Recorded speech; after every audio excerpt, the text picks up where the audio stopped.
জানিয়ে দিব হাতে থাকা সর্বশেষ আপডেট বাংলা সংবাদ। প্রথমেই সংবাদ শিরোনাম। সংবাদ সম্মেলন ডেকে আওয়ামী লীগ নেতার পদত্যাগ। এরপর জানিয়ে দিব প্রতিবেশী দেশের কাছ থেকে ভালো আচরণ প্রত্যাশা করি বলেছেন ফারুক। এদিকে কোটালীপাড়ায় হাসিনার বিশেষ বরাদ্দ ৭৭ প্রকল্পের ১১ কোটি টাকায় লোপাট। আরো জানিয়ে দিব মতলবে কেন্দ্রীয় ছাত্রদল নেত্রীর বাড়িতে আগুন দিল দুর্বৃত্তরা। সর্বশেষ জানিয়ে দিব নিবন্ধন ফিরে পেল জাগপা। এতক্ষণ শুনছিলেন সংবাদ শিরোনাম, এবারে বিস্তারিত। সংবাদ সম্মেলন ডেকে আওয়ামী লীগ নেতার পদত্যাগ। ঝালকাঠির কাঠালিয়া উপজেলায় সিদ্দিকুর রহমান নামে এক আওয়ামী লীগ নেতা দলীয় পদ থেকে পদত্যাগ করেছেন। তিনি উপজেলা আওয়ামী লীগের ধর্ম বিষয়ক সম্পাদক হিসেবে দায়িত্ব পালন করেছিলেন। বুধবার ১৯ মার্চ দুপুরে কাঠালিয়া প্রেস ক্লাব মিলনায়তনে সংবাদ সম্মেলন ডেকে লিখিতভাবে পদত্যাগের ঘোষণা দেন তিনি। সিদ্দিকুর রহমান লিখিত পদত্যাগ পত্রে বলেন, আমি বিগত ২০১৭ সালে উত্তর তালগাছিয়া নেসারিয়া ফাজিল মাদ্রাসায় অধ্যক্ষ পদে যোগদান করি। মাদ্রাসার উন্নয়নের লক্ষ্যে ২০১৯ সালে বাংলাদেশ আওয়ামী লীগ কাঠালিয়া উপজেলা শাখার কমিটিতে ধর্ম বিষয়ক পদে অন্তর্ভুক্ত হই। বর্তমানে আমি সারসিনার মতাদর্শে বিশ্বাসী এবং বর্তমান পীর ভক্তদের কোন রাজনৈতিক দলের সঙ্গে যুক্ত না থাকার জন্য নির্দেশ দিয়েছেন। তাই আমি আওয়ামী লীগের পদ থেকে স্বেচ্ছায় সজ্ঞানে পদত্যাগ করলাম এবং ভবিষ্যতে আর কোনো রাজনৈতিক দলের সঙ্গে জড়িত হব না। প্রতিবেশী দেশের কাছ থেকে ভালো আচরণ প্রত্যাশা করি বলেছেন ফারুক। বিএনপি চেয়ারপারসনের উপদেষ্টা পরিষদের সদস্য ও সাবেক বিরোধী দলীয় চিফ হুইপ জয়নুল আবদিন ফারুক বলেছেন, আমাদের পার্শ্ববর্তী দেশ ভারত একটি ভালো প্রতিবেশী দেশ হিসেবে আমরা সবসময় তার কাছে ভালো আচরণ প্রত্যাশা করি, কিন্তু ভারতীয় গণমাধ্যম সবসময় বাংলাদেশ বিরোধী অপপ্রচারে লিপ্ত থাকে। বিষয়টা খুবই দুর্ভাগ্যজনক। তারা অপপ্রচার করেই ক্ষান্ত হয় না, বরং তারা যে কোনো ধরনের উস্কানি দেওয়ার কাজে লিপ্ত থাকে, চক্রান্তেও লিপ্ত থাকে।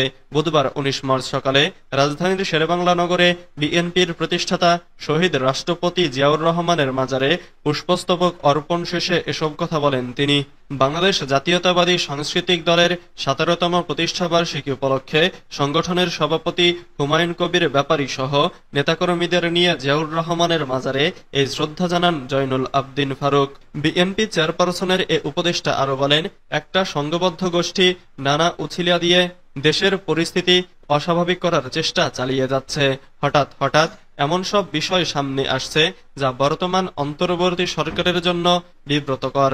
এর জন্য দেশের মানুষও লজ্জাকর অবস্থায় পড়ে যায়। এগুলোকে অনেকাংশে পতিত স্বৈরাচারের কাণ্ড কারখানা বলেই মনে হয়। কদিন সংখ্যালঘু ইস্যু নিয়ে দেশের পরিস্থিতিকে ঘোলাটে করার চেষ্টা চলছিল, সেটাকে নিয়েও ভারতের মিডিয়াগুলো আন্তর্জাতিক লেভেলে পানি ঘোলা করার সর্বোচ্চ চেষ্টা করেছে, কিন্তু দেশের মানুষ এবং প্রশাসন সতর্ক থাকায় খুব বেশি ক্ষতি সাধন করতে পারেনি। প্রধান উপদেষ্টা ডক্টর মোহাম্মদ ইউনূসের উদ্দেশ্যে তিনি বলেন, বিএনপি সবসময় আপনাকে সমর্থন দিয়ে যাচ্ছে, কিন্তু আপনার আশেপাশের কিছু লোক আপনাকে বিপথে চালিত করার চেষ্টা করছে। আমার বক্তব্য হলো, আপনি দুষ্টু লোকদের কথায় বিভ্রান্ত হবেন না। মনে রাখবেন, এসব চক্রান্তের মূল উদ্দেশ্য নির্বাচন বানচাল করা কিংবা একটা অরাজক অবস্থা তৈরি করে আপনাকে বিপদে ফেলা। কারণ তারা জানে আপনাকে বিপদে ফেলতে পারলে দেশের অবস্থা স্বাভাবিক থাকবে না। তাই বিনয়ের সাথে আপনাকে বলবো, পরিস্থিতি ভালো থাকতে থাকতে আপনি দ্রুত জাতীয় নির্বাচন দিন। কোটালীপাড়ায় হাসিনার বিশেষ বরাদ্দ ৭৭ প্রকল্পের ১১ কোটি টাকায় লোপাট। গোপালগঞ্জের কোটালীপাড়ায় গত অর্থ বছরে প্রধানমন্ত্রীর বিশেষ বরাদ্দের ৭৭টি প্রকল্পের প্রায় ১০,৮৪,৫০০,০০০ টাকা ভাগ বাটোয়ারা করে নিয়েছেন সাবেক প্রধানমন্ত্রী শেখ হাসিনার নির্বাচনী এলাকার প্রতিনিধি শহীদুল্লাহ খন্দকার সহ আওয়ামী লীগের নেতাকর্মী ও সংশ্লিষ্ট কর্মকর্তারা। আত্মীয় স্বজন ও নিজের লোকদের দিয়ে প্রকল্প বাস্তবায়ন কমিটি গঠন এবং নামসর্বস্ব কাজ করে এসব কাজের টাকা হাতিয়ে নেন তারা। অনুসন্ধানে জানা যায়, ২০২৩-২৪ অর্থ বছরে গ্রামীণ অবকাঠামো সংস্কার কর্মসূচির আওতায় সাবেক প্রধানমন্ত্রীর নির্বাচনী এলাকার প্রতিনিধি ও সাবেক সচিব শহীদুল্লাহ খন্দকারের প্রচেষ্টায় ৭৭টি প্রকল্প গ্রহণ এবং অনুমোদন দেয়া হয়। এর মধ্যে ৬৫টি প্রকল্পের বিপরীতে ১৫,৬৯,৮৭,০০০ টাকা এবং ১২টি প্রকল্পের বিপরীতে ৪,৬৫,৮৩,০০০ টাকা। মোট 20,45,70,000 টাকা বিশেষ বরাদ্দ হয়। এসব প্রকল্পের মধ্যে শহীদুল্লাহ খন্দকার নিজেই 17টি প্রকল্পের কাজ গ্রহণ করেন। মতলবে কেন্দ্রীয় ছাত্রদল নেত্রীর বাড়িতে আগুন দিল দুর্বৃত্তরা। কেন্দ্রীয় ছাত্রদলের সহ সাধারণ সম্পাদক জুবাইদা ইসলাম জেরিনের চাঁদপুর মতলব উত্তরের গ্রামের বাড়িতে আগুন দিয়েছে দুর্বৃত্তরা। এতে মুহূর্তেই কয়েকটি ঘরে আগুন ছড়িয়ে পড়ে, আতঙ্ক ছড়িয়ে পড়ে এলাকা জুড়ে। মঙ্গলবার রাত 11টার দিকে উপজেলার নবীপুর গ্রামে এ ঘটনা ঘটে। খবর পেয়ে ফায়ার সার্ভিসের একটি দল ঘটনাস্থলে পৌঁছে আগুন নিয়ন্ত্রণে আনে। ফায়ার সার্ভিসের ওয়ারহাউস ইন্সপেক্টর নুরুল কবির বলেন, খবর পেয়ে ঘটনাস্থলে পৌঁছে আগুন নেভানোর কাজ শুরু করে একটি দল। তবে বাসার ভেতরে ততক্ষণে আগুনে পুড়ে সব ছাই হয়ে যায়। স্থানীয়রা জানান, তারাবির নামাজের পর ওই বাড়ির আশেপাশে অপরিচিত কয়েকজন লোককে দেখা যায়। তারা দামি গাড়ি সহ 4 থেকে 5টি মোটরসাইকেলে করে এসেছিল। তার কিছুক্ষণ পর ওই বাড়িতে আগুন লাগে।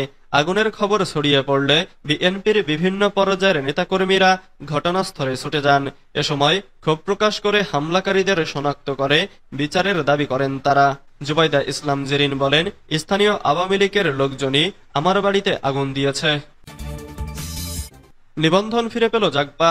জাতীয় গণতান্ত্রিক পার্টি জাগবার নিবন্ধন বাতিল অবৈধ ঘোষণা করেছে হাইকোর্টের বিচারপতি মোহাম্মদুল্লাহ এবং বিচারপতি ফয়েজ আহমেদের দ্বৈত বেঞ্চ।